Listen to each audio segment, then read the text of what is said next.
Sebuah proyek pembangunan jembatan bernilai miliaran rupiah di Kabupaten Aceh Timur ditelantarkan sejak 4 tahun lalu.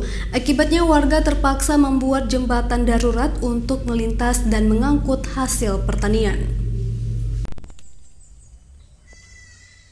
Proyek jembatan ini berada di Desa Bukit Bata, Kecamatan Juluk, Kabupaten Aceh Timur.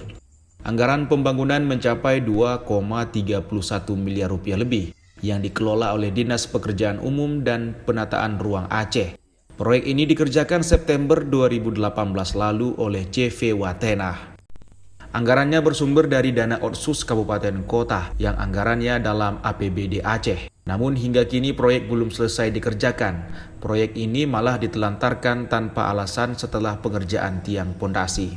Padahal jembatan ini sebagai sarana penghubung antar kecamatan, yakni Kecamatan Juluk dan Kecamatan Pantai Bidari Aceh Timur.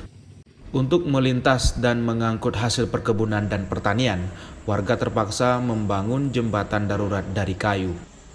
Meski telah banyak menelan korban jatuh ke sungai, namun tidak ada pilihan lain bagi warga di sana.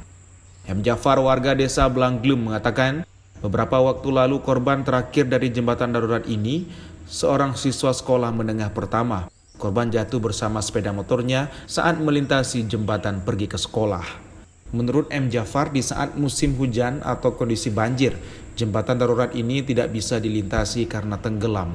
Akibatnya sejumlah anak sekolah terpaksa absen.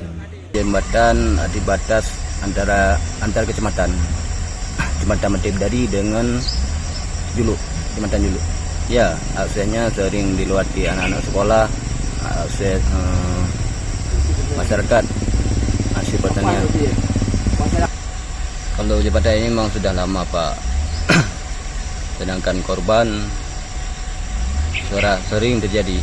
Bahkan bukan satu orang, ada beberapa orang yang terjadi musibah di sini. Warga berharap pemerintah segera melanjutkan kembali pembangunan jembatan yang terlantar agar bisa digunakan dengan layak dan aman oleh masyarakat serta anak sekolah. Dari Kabupaten Aceh Timur, Ismail Abda, iNews melaporkan.